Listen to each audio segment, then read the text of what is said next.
क्योंकि बस एकदम अलग ही साइकोलॉजी बनी हुई है कि हाँ हिंदू है, तिलक लगाते हैं, जय श्री राम बोलते हैं। यार ये लोगों का कुछ सच निकल भी जाए तो नहीं मानना। आप मेरे को पूछिए अनुरुद्धाचार्य के बारे में, पूछिए आप मुझे प्रेमानंद जी के बारे में पूछिए, उनकी जितनी भी बकवास बातें होंगी उसका मैं विरोध कर दूंगा, यही विरोध कर दूंगा। जो अच्छी बातें होंगी उसके लिए उनको नमस्कार कर दूंगा। जितने फिजिसिस्ट हुए हैं मेजॉरिटी ऑफ अपने जीवन के अंत समय में फिलोसोफर बन गए थे। चाहे आप रॉबर्ट जे ओपनहाइमर को मान लो, और फिलोसोफर भी वो इंडियन वाले बन गए थे, संस्कृत सीख ली थी। सबने उपनिषद ही क्यों पढ़े, किसी ने कुरान या बाइबल क्यों नहीं पढ़ी?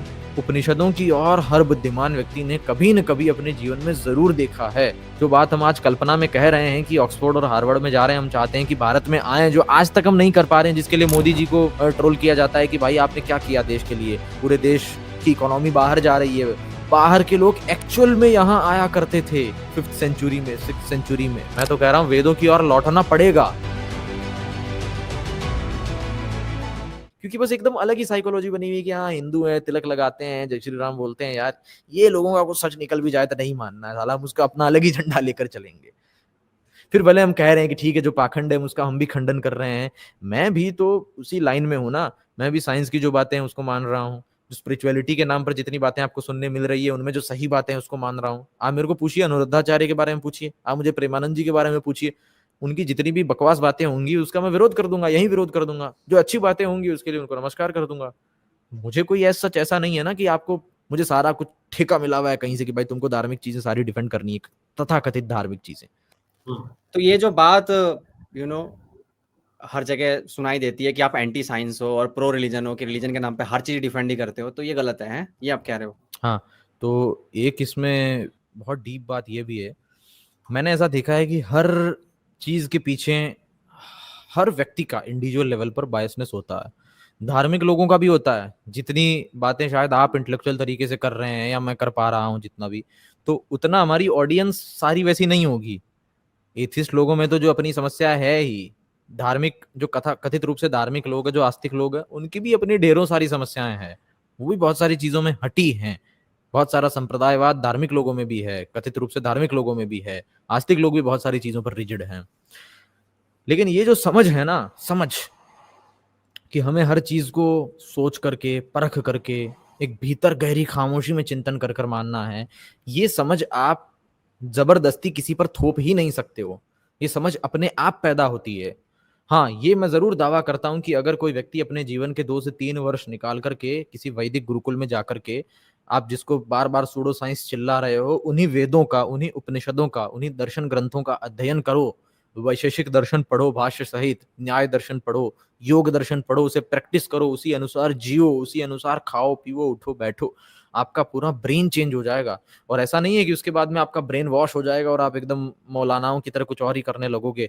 आपके जीवन जीने की पद्धति चेंज हो जाएगी। जो व्यक्ति सुसाइड करने जा रहा होगा, जिस व्यक्ति की मानसिकता एकदम अलग होगी, वो 2 वर्ष गुरुकुल में बिताने के बाद में ऐसा बुद्धिमान हो जाएगा कि उसकी बात करने का तरीका, उसकी भाषा, उसका व्यवहार, उसकी उसके आचरण, उसके चरित्र, उसकी मर्यादा, उसकी देश के प्रति भक्ति, हर चीज में आपको इजाफा मिलेगा।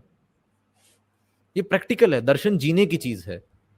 लेकिन वही है, जब तक आप इसे बाहर से देखते रहेंगे, आपको बस ये माया पूरी दिखती रहेगी। आपको कोई लगेगा ये सूडो साइंस फैला रहा है, आपको कोई लगेगा कि ये इसको डिफेंड कर रहा है, कोई आपको आस्तिक दिखेगा, कोई नास्तिक दिखेगा।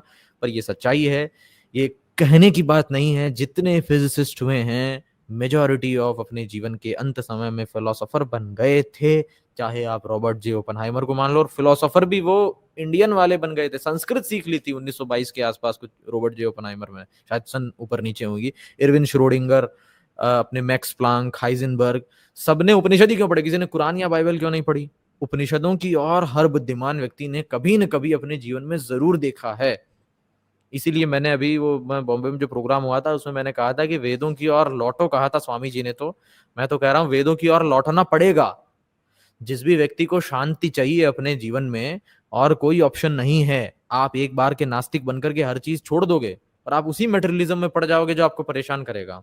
लेकिन एक वैदिक व्यक्ति, एक दार्शनिक व्यक्ति इन कंपैरिजन कभी परेशान नहीं होता है।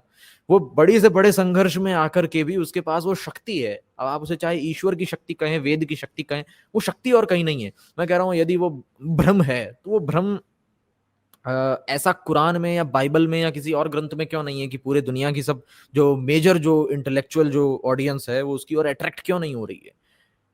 बेवकूफ बनाने में तो हर कोई माहिर है ना।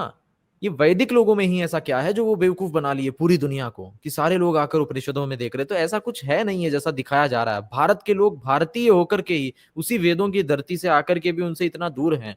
ये मैं जब सोचता हूं तो एक आंतरिक रूप से दुख भी होता है और एक दया भाव भी आता है कि पता नहीं ऐसा कौन से उनके ऐसे दुर्भाग्य थे कि वो इसी धरती पर पैदा होकर, जहां इतने संत हुए, स्वामी विवेकानंद हुए, स्वामी दयानंद हुए, आचार्य चाणक्य हुए, और आज हमारे जैसे अज्ञानी लोग भी चिल्ला रहे हैं कि भाई वेदों और उपनिषदों को एक बार खोल लो, देख लो, जो आपकी सच्चाई है उस सच्चाई की ओर आ जाओ। लेकिन नहीं, फिर भी लोगों को जाना है बस उसी बीटीएस की ओर जाना है, लोगों को देखना है एक बार हांगकांग चला जाऊं, डिज्नीलैंड घूम आऊं।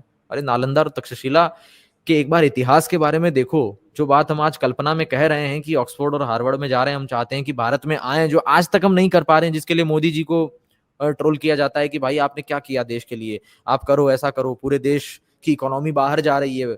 बाहर के लोग एक्चुअल में यहाँ आया करते थे 5th सेंचुरी में, 6th सेंचुरी में, 5th सेंचुरी बीसीई में, 4th सेंचुरी एडी में। क्या था ऐसा उस वक्त भारत के पास जो पूरी दुनिया के लोग प्रैक्टिकली यहाँ पर आ रहे थे? फाइयान और सिंह चाइना के लोग यहाँ पर आ रहे थे। तो ये कोई फर्जी क्लेम नहीं है, कोई व्हाट्सएप यूनिवर्सिटी की बात नहीं है, ये सच्चाई है कि जैसे आज वॉशिंगटन, लंदन, अपने यूनिवर्सिटीज में देखें तो ऑक्सफोर्ड, हार्वर्ड विद्या के केंद्र हैं, वो ओरिएंटेशन कभी उज्जैनी से, अवंती से, तक्षशिला से, नालंदा से, काशी से गुजरा करता था।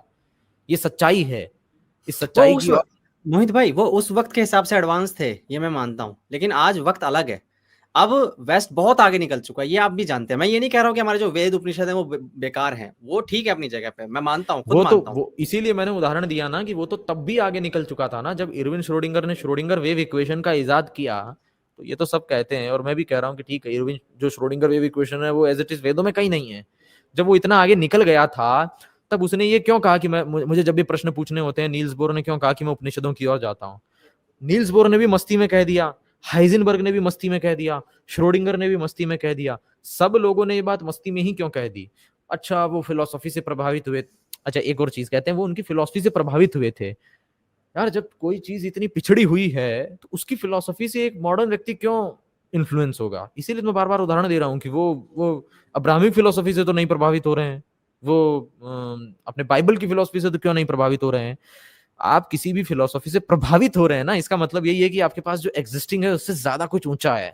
आप गाना गाते हैं एकदम लाला लाला श्रेणी में, और आपके सामने कोई आ गया और एकदम से उसने सुरों के तार को छोड़ दिया आपके समक्ष, तभी आप उससे प्रभावित होंगे ना।